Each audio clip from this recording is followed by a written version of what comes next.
thank you for your time today. Norval, thank you for that introduction and both the opportunity to chat with you all today. As Norval and I were discussing the topic, we decided to do a little bit of I guess a different approach here for this webinar. We wanted to cover some of the 2017 cyber trends, but also wanted to give some practical input on identity theft and how you can better protect yourself and your family in the cyberspace. So just a brief agenda today. I'm going to talk just a minute about myself and the firm. We'll cover the trends and then talk about identity theft. As Norval alluded to, I am a partner with the firm. I am the niche leader for financial services as well as the risk management and IT services. Proud graduate of UNC Wilmington and both Old Dominion. I was recognized by Virginia Business Magazine as a super CPA for 5 years running. They stopped the publication in 2013, or that would probably still be going.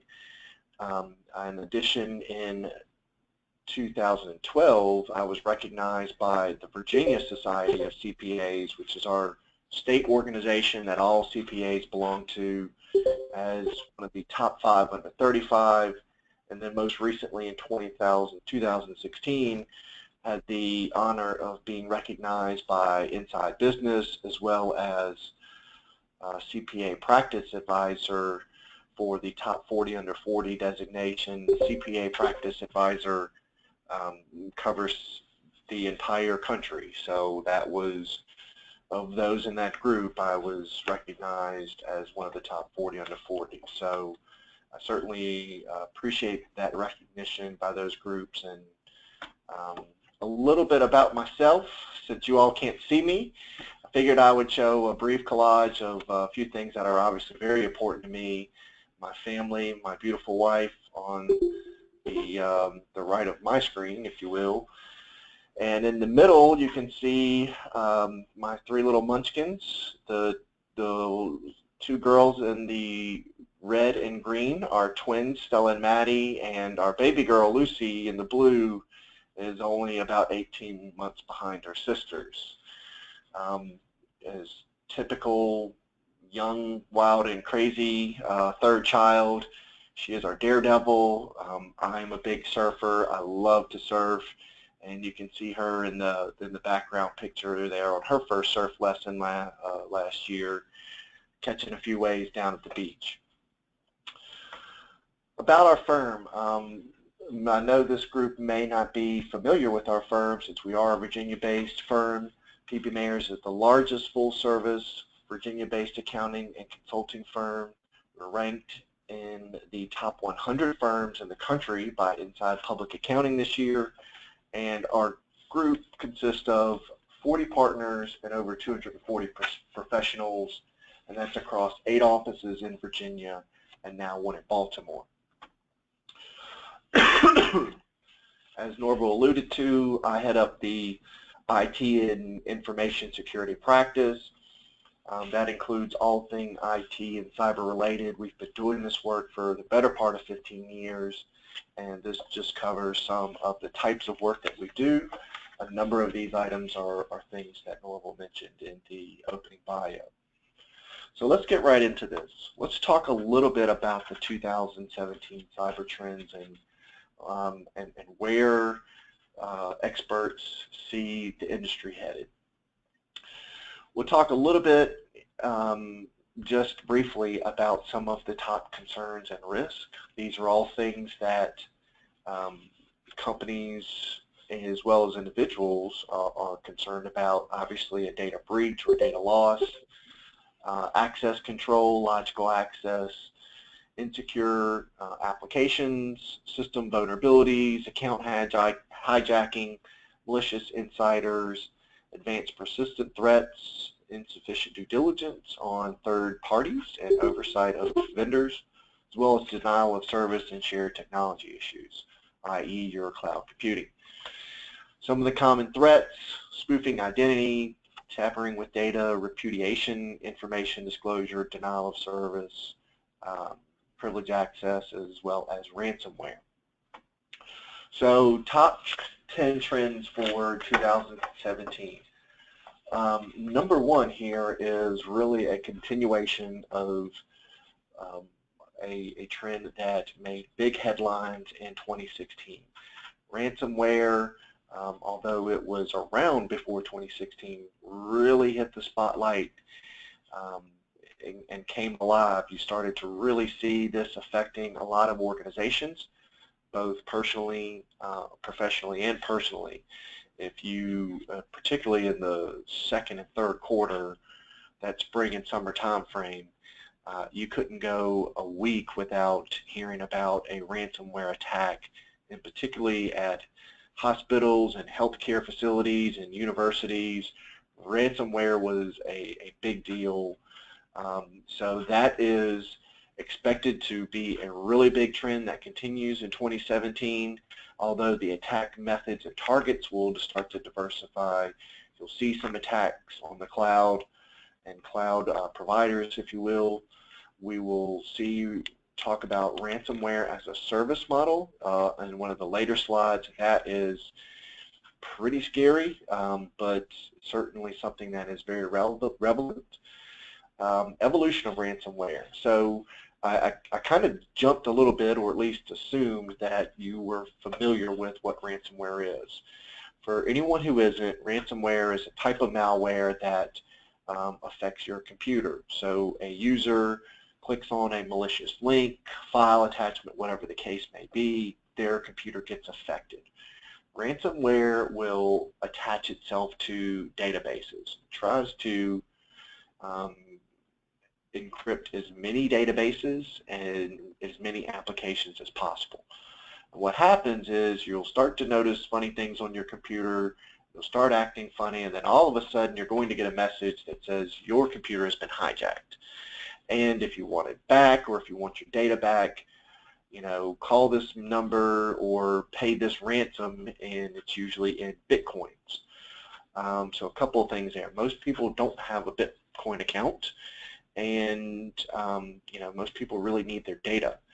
So ransomware is a very significant risk and a unique evolution. You know, gone are the days of someone, or whether it's a group, an individual, whatever, doing reconnaissance on a company, spending 3-6 months or more trying to figure out how to access that company and get inside and do a data breach. You know, the traditional hacking of what we used to think. Now, with the evolution of ransomware, the attack and the individuals and the companies being attacked is much wider and broad stroke.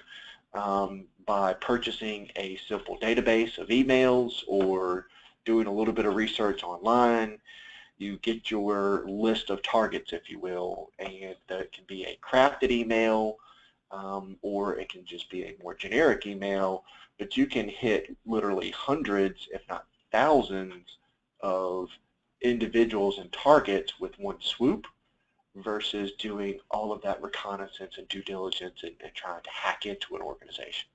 So with ransomware, it's really spread. Cyber risk is really branching out beyond the government, beyond the big corporations, your Targets, your Home Depots, all of the many hacks we've heard about over the last couple of years, and it's starting to affect everyone. Small businesses, mom and pop shops, large entities, individuals, you name it, ransomware is everywhere and attacking everywhere. So a little bit of the evolution where traditionally, if you get hit with a ransomware attack, first off, if you contact the law enforcement or the FBI, they're going to tell you to pay the ransom. And that's the best way to get your data back.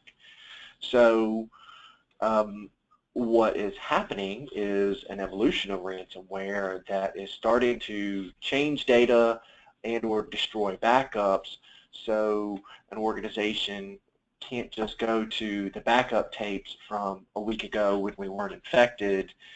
The ransomware is now starting to evolve and branch out and start to attack that data to make those backups and going back to tapes, if you will, less possible, and so that just further increases risk. In addition, what is referred to as ransom-worms are expected to be developed, and i.e. a banking Trojans are expecting to reappear. So a ransom worm, how that may differ from ransomware. Ransomware will typically attach one database or a few databases, and it encrypts it and locks that information down. A worm is a type of virus that, by definition, multiplies itself. So if you get hit with it, not only do you and this database get hit, it's going to start to spread and multiply like a bacteria, like a virus, and attack the other network, the entire network, including other PCs and devices connected to that network. So that's a big deal in the sense of, you know, in 2016 it's been more isolated. With the evolution of ransom worms, that's expected to be a really, really big deal in 2017. Also, the rise of artificial intelligence, and a couple of things going on there. The Internet of Things devices becoming the de facto target for botnet zombies, and leveraging machine attacks to improve advanced malware attacks. And let me talk a little bit about both of those items, because you may not be familiar with what a botnet is. And a botnet is a type of malware that will use hardware typically to distribute denial of service attacks.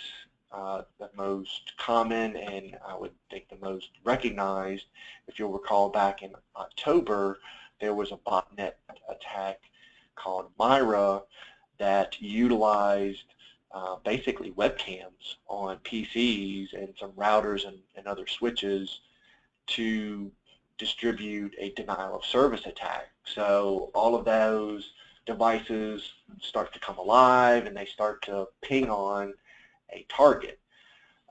In October, that happened to be one of the internet service providers on the East Coast, and so everyone on the East Coast was experiencing internet service disruptions and things, and that's typically how that type of attack would work, and you can expect to see more of those types of attacks. There's so many devices transmitting information and connected to the internet that are transmitting a signal that any of those devices could be utilized in that type of attack. There's a lot of experts predicting that the entire internet will go down for a day. That is, or at least a day, as a result of one of these types of attacks.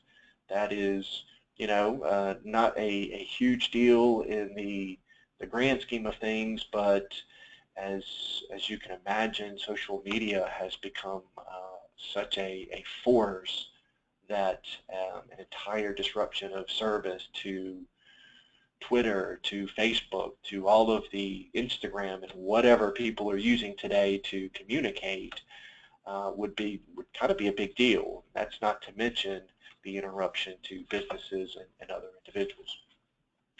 So leveraging machine attacks to improve advanced malware. What does that mean?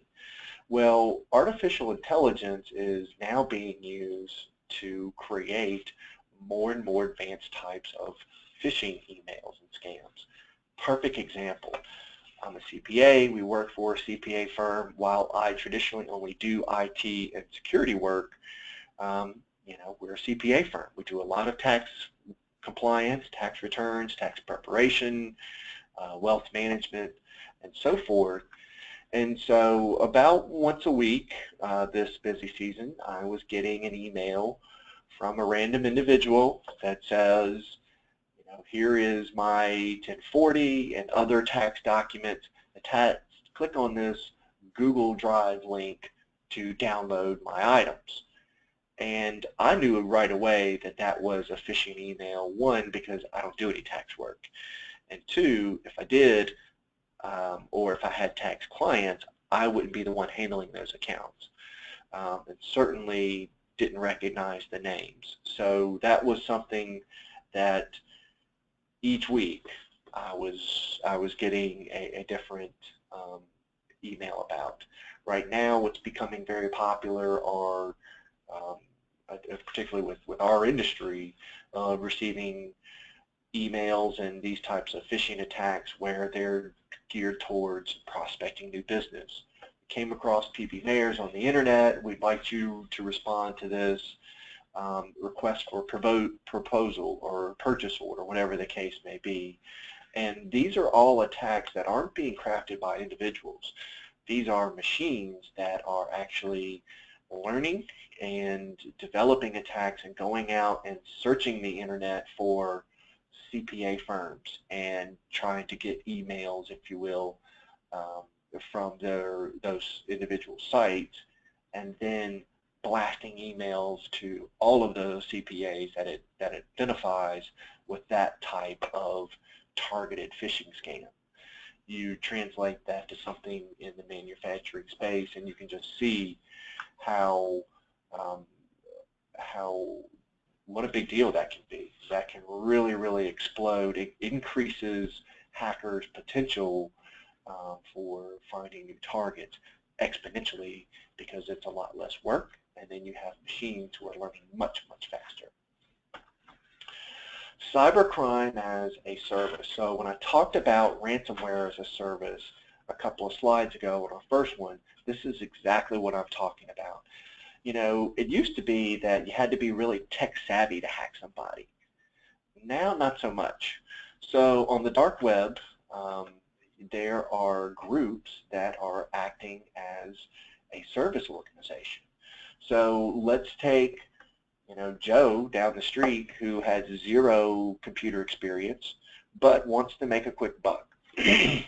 So Joe finds his way to the dark web and identifies one of these service organizations. So let's just say, and Cerber is a really good example of this. So Cerber is a type of ransomware that was created, and it also represents an organization. So this organization, we'll call them Cerber, basically goes out on the dark web and recruits people. Bring me your viruses, bring me your ransomware, your different types of malware, and we'll help connect you to people that want to use them.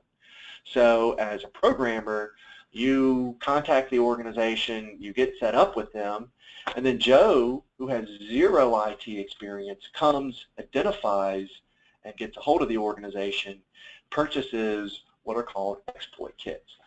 And what you get is the malware and a complete that includes instructions as well as executable kits that basically allow a novice person that with internet access to be able to do these ransomware attacks.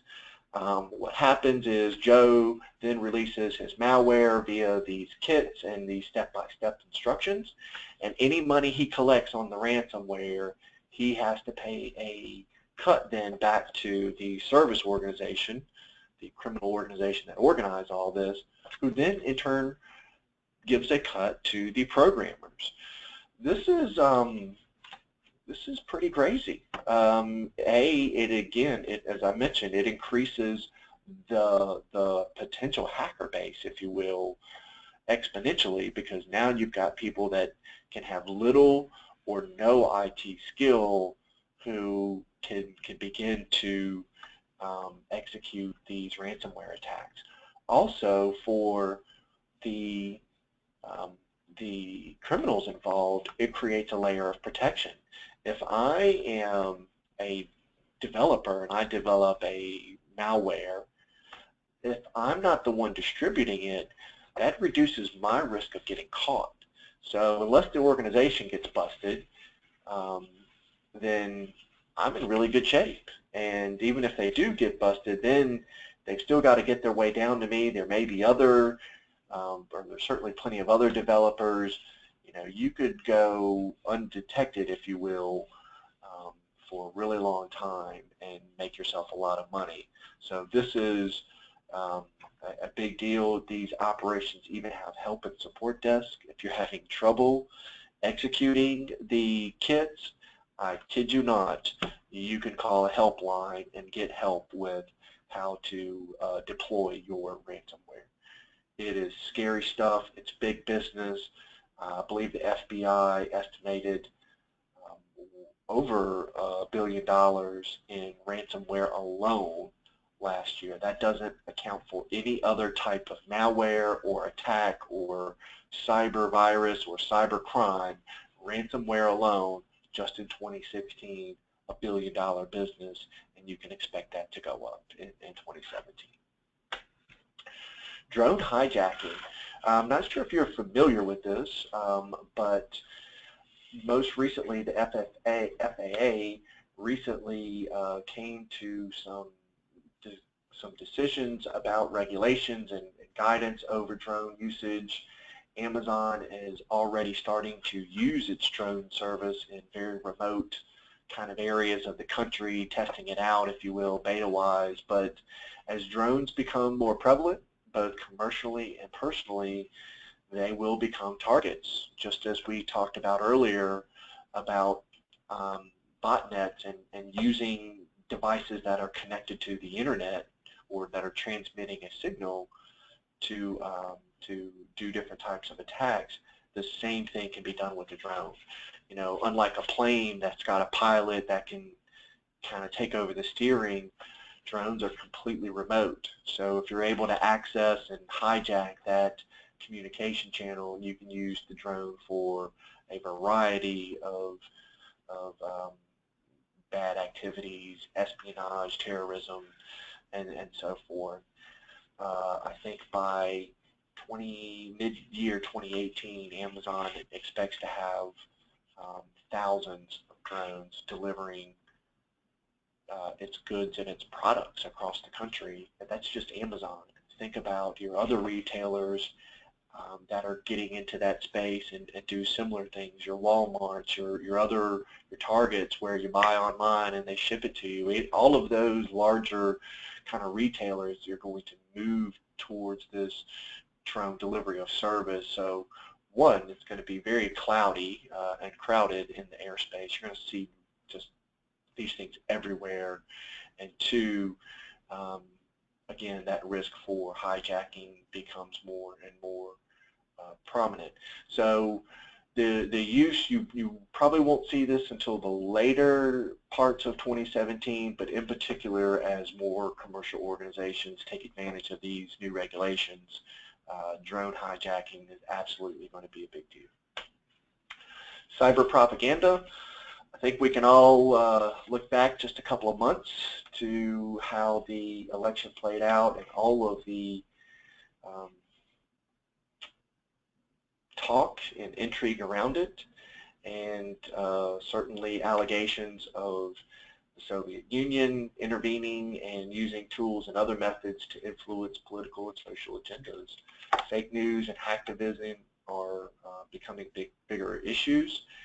You're already seeing the social networks starting to crack down on these so-called fake news sites, and then the government is very interested in this, and this concept of free information and anything being available on the internet is definitely going away. Whether that happens in 2017 or perhaps 2018, you can certainly see that trend coming forth. So cyber propaganda until then, until the internet is monitored and regulated, if you will, that will continue to be a big deal. Mobile and remote access threats. So this is absolutely a big issue and what you're going to see. Again, with ransomware continuing to be a big theme, that's going to move from PCs and other laptops to your other devices, your iPhones, your iWatches, your tablets, your iPads, your Androids. All of your mobile devices are going to start being really, really focused on due to their lack of security.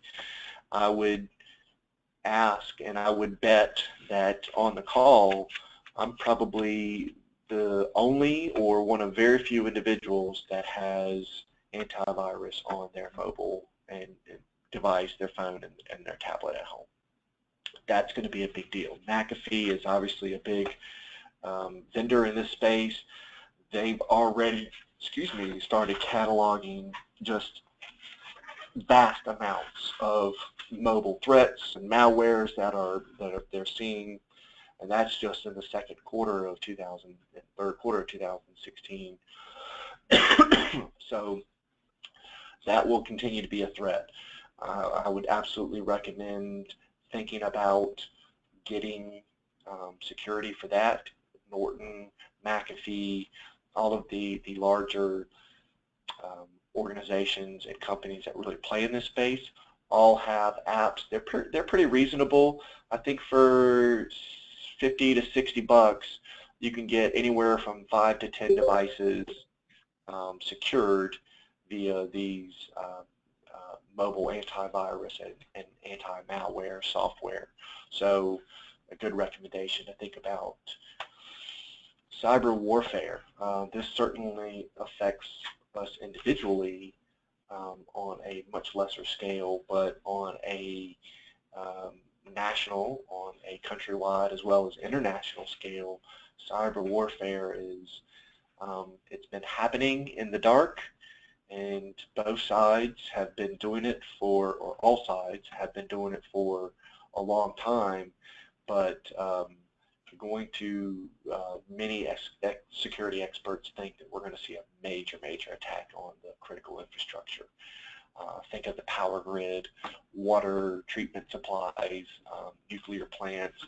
You know, it is well documented that the United States hacked into Iran's nuclear power plants and has done several things over there to seize their capability to produce nuclear power.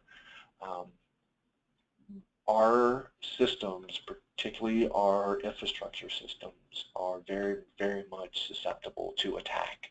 When they were built, you know, it just wasn't today's environment, and people weren't thinking about that stuff back then. So when you have such a critical infrastructure, think of a power grid that's been there, it's pretty hard to replace. It's a huge investment, and it's even harder, almost more of investment, to try to secure what's already there. So that type of infrastructure for the United States is very vulnerable and susceptible to attack. Most experts believe we'll see some type of attack either on our own soil or evidence being shown of the U.S. Having a major attack on a adversary. Advanced threats targeting the cloud. Talked a little bit about this earlier.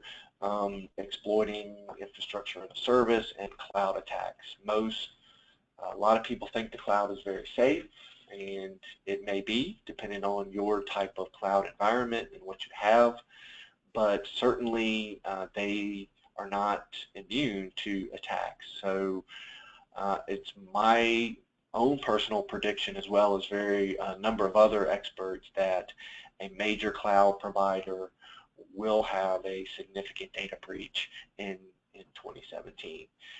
Beyond data breach, you can have a denial of service attack, the same way that the Myra malware just did a distributed denial of service attack on a internet service provider. You can have the same type of attack be done on a cloud provider. So you don't even have to take their network down.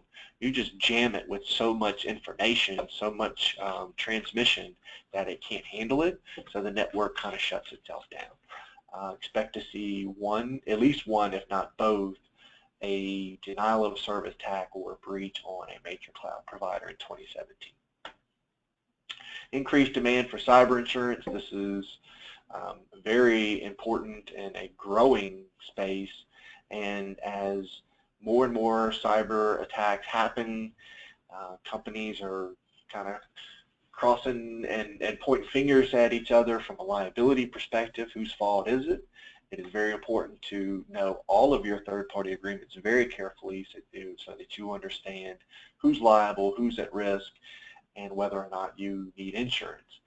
And as more and more claims are filed, insurance carriers are looking for more ways to deny claims.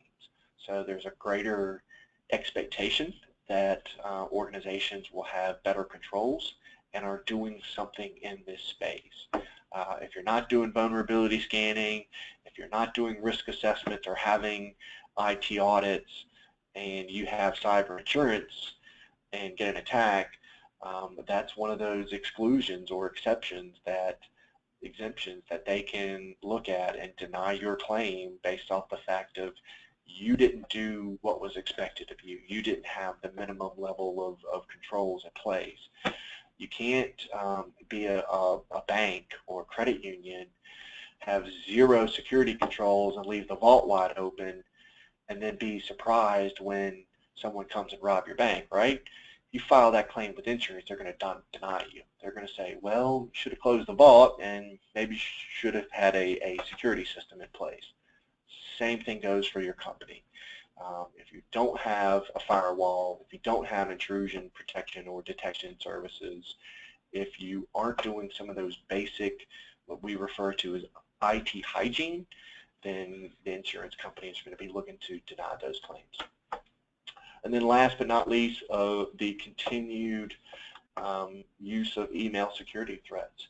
It's estimated that over 90% of attacks begin with an email, or in particularly a link, if you will. Lots of, or most attacks are being caused by lack of awareness. An employee, an individual clicking on something that they shouldn't, that they really don't know or understand, then all of a sudden you've got a problem. And we've already talked about how advanced, artificial intelligence just is increasing the depth, the scale, and the breadth of those types of threats. So let's talk a little bit about ID theft. Protecting your identity, there are four main ways to do it. You got to know who you're sharing your information with. You must store and dispose of your personal information securely, especially your PHI, your personal health information, confidential information. Ask questions before you decide to share any of your PI, and then maintain appropriate security on your computers and other electronic devices. And this is just getting more and more of an issue. I'm going to imagine that everyone on this call today has had their credit card or debit card stolen and had to have that replaced over the last 6 to 12 months. That's just, with all the data breaches that are occurring, it's just happening on a greater scale. And then you think about all the groups that you share your information with, and that's what's really hard, especially in today's world of social media and all of the apps. Think about all the apps that you share information with. It may not be confidential, but it's personally identifiable information with, I'm just going to run through a number of sites, whether it's Facebook, whether it's Pinterest, whether it's any of those social media applications, your Nike running app where you're sharing your information, your whatever. There are a litany of different websites, companies, and applications that we share our information with. All of that stuff, once you get a piece here and get a piece there, can really be used to put together a complete profile of you online. And again, it's not just individuals doing this, you have computers who are getting involved and programs, so it just makes that identification just much, much faster. You want to certainly be alert for impersonators, and that includes phishing scams, verifying who you're dealing with before you get about information on your phone, safely dispose of any personal documents, keeping your password secure, not oversharing on social media, and encrypting your data.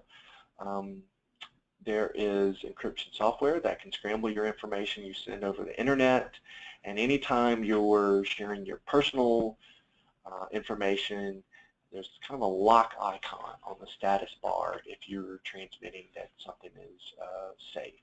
So you want to look to that before you share any of your information, certainly before you access your bank account or any other financial accounts that you may have online. Other tips, just basic stuff here: avoid the phishing emails, don't click and open any files. If you get a LinkedIn request, don't click on the email, go to the actual site and open that up. Same thing if you get a Facebook notification. Just best to go to the actual site versus clicking on those links. Avoid using the store my password features. It is certainly very convenient, as a lot of us have multiple passwords, but that is a surefire way to get your information and your identification stolen. And again, many of us are habitual, so we use the same username and the same passwords over and over again. So once you get that information, it becomes very useful and may be used at other sites and other attack vectors. Certainly don't use free Wi-Fi, and locking all of your computers when not in use. Keeping your devices secure. I talked about this briefly earlier. Installing antivirus, anti-spyware, and things on your mobile devices, especially your phones and your tablets. A lot of computers have their own various protections that you want to incorporate, but keeping those antivirus and anti-malware software up to date is absolutely critical to securing your devices. ID protection services, you've got two main types. You've got monitoring versus recovery, and monitoring your credit versus monitoring your identity theft, think of your life locks and those types, as well as recovery. You've got case management and insurance. Before you think about purchasing one of those types of services, remember that you can pretty much do the same thing for free. You can monitor your credit reports. I think you can get up to 4 a year, absolutely free. You can certainly review your own financial, bank, and investment and credit card accounts, and if you can also do what is referred to as a credit freeze. You can contact the major bureaus and basically put a freeze so that no debt or credit is opened up in your name unless you are contacted, you're verified. As part of that, they'll put a freeze on all of that. It may be a little bit of inconvenience if you're trying to go get a new car or something like that, but it's certainly better than opening up your credit report next year and seeing 6 different types of charges or debts on there that you don't know anything about. More tips for protecting your identity. Log you and your family's data. Identify what personal information, what health information and confidential information you have. Consider all of the sources of where it is. And you will find that it's in a lot of different places, and a lot of different organizations and entities have it. And a lot of that's just awareness, being aware of who has it and what it is and where it is, constantly using the same types of things that you would use at your business, updating your password every 3 months, things like that to help secure that information. And then obviously be aware of and limit providing that information in the future. What to do if it happens to you, or perhaps when. Call the companies where you know the fraud occurred, place a fraud alert, report your identity theft to the Federal Trade Commission, file a report with your local police, and sit back and take a deep breath. It's going to be a long, long road if you have your identity stolen. It is absolutely no fun and takes quite a while to get everything settled. There's some really great resources out there. The Federal Trade Commission, the website that is noted here, has a great resource of information on just some of the things we talked about. Things to be aware of, how to protect you and your family, how best to protect yourself from identity theft. And if you believe you've been the victim of ID theft, go to identitytheft.gov. It's a great free resource provided by the government, and they will walk you basically step by step through how to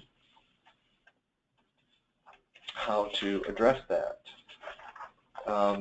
It includes pre-filled letters, affidavits, and forms that you would send to the credit bureaus, as well as debt collectors and the IRS. It provides tracking assistance, and they also provide advice, what to do if you're affected by specific breaches. They've got different types of plans for individuals for 30 different types of identity theft, including tax-related ID theft as well as identity theft involving a child. So let's talk about child ID theft for a minute. This is really, really a big deal, mostly because you don't know. I mean, most of us who have children aren't running credit reports on our children. You don't assume that their identity has been stolen. You obviously know your children aren't going out and buying new things and entering into debt agreements. That doesn't mean someone hasn't stolen their identity and is doing so on behalf of them. The scary thing is you wouldn't know until A, you've been contacted by one of those debt agencies, or B, until the child's 18. And you could have an entire credit ruined before it's even started. So it's a big deal. You want to look at that at least annually, if not semi-annually or quarterly. If you're running your own credit report on a quarterly basis, just add that to the list. Just check them, make sure they're okay. They are a significant risk due to the fact that they just don't have the same level of monitoring that you do, or you would do for yourself. Monitoring your kids online, this is just a little bit of off topic a little bit, but certainly consistent with the cyber theme. Wanted to share a couple of tidbits about monitoring your kids online. Number one, it's not spying if they're your own. So it's important to be involved and understand that presence. Creating ground rules for use of your phone, their devices, as well as the internet. You might want to consider limiting that. Certainly want to teach them about their online reputation, including bullying and all the different types of platforms of which young teenagers, as well as older individuals looking to exploit younger kids, all different sites for sharing nude pics and other information that kids can easily get caught up on or peer pressured into. So talking to them about our online reputation, talking to them about the dangers of online, and the bottom line is you got to get to know the technology. You don't need to be on Snapchat, but you got to know how it works, and you got to know how kids are using it. May not be on Instagram, but you better know how it works. So just understanding and getting to know the technology is a really, really important for just making sure your kids are safe. Almost all devices have various parental controls, so you want to make sure you do a little bit of research online and review that. It's all types of information available, very, very relevant. There's all types of monitoring software of varying levels that allows different types of censorship based on the kid's age and unique rules you set for your family. It can restrict sites that you go to, as well as can monitor your activity to look at that. There are also GPS location trackers to help you, if you really want to see where your kids are going, that is can be used. And then your phones or tablets. Here's a good idea. Backing up, as I just mentioned before, you got to know the technology and the platforms that they're using. Backing up their phones to your PC or Mac is a great way to identify these. As those get backed up, you'll see which apps they're being used, and you can also see what calls and text messages your child is making. So all good information that can help you just keep an eye on your children and look out for their best interest. So I've been talking for a long time. I plan to do a couple of breaks to ask for questions, but I got rolling and I kept going. So I'll open it back up, and Norval, if there's any questions on the chat box, we'll talk about those. Okay, thank you very much, Harvey. That was quite a talk. If you all have questions for Harvey, please type them into the chat box. We have a few minutes left here. For those of you who may have something coming up at 1 o'clock, it's less than 10 minutes from now. It's about 8 minutes before the hour. So, you know, we still do have a few minutes left if anybody has questions. Before I forget, Harvey, will the slide deck be available for folks who would like a copy of it? Sure. Okay, great. If you can email that to me, I will make sure that it gets passed along to folks when we send out their certs for this event. Okay, great.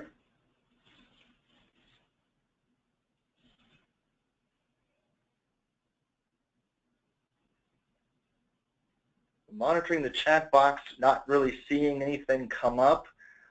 While we wait a few more seconds, I'm going to remind people once again that we have our next webinar coming up on Tuesday, January the 24th, and that will be world-class quality and integrated model, and that will be at 12 noon on Tuesday. Okay, we've got questions coming in. Let's see. Okay, a couple folks said thank you very much, excellent presentation. Question here, what recommendations can you give for risk assessment methodologies for cyber risks?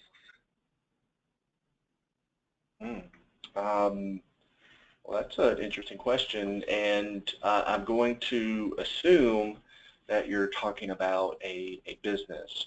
There are a couple of different models out there.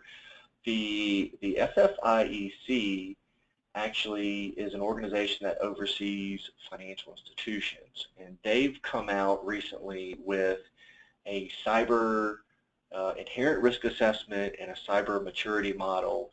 It's geared towards financial institutions, obviously, but in particularly the maturity model is just basic IT principles and controls.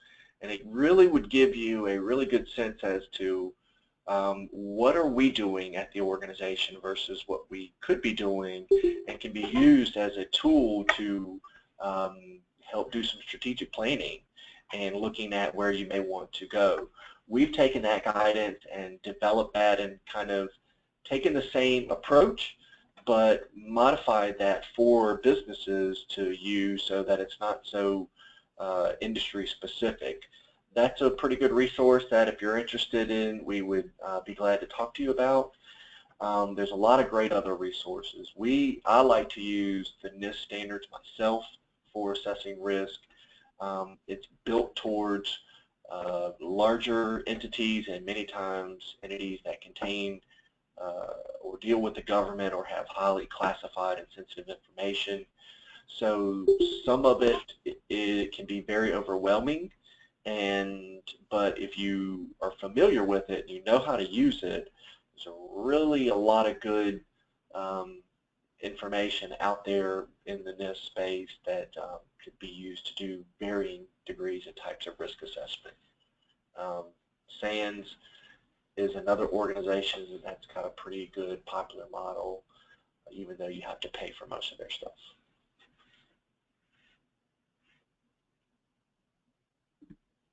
Okay, great.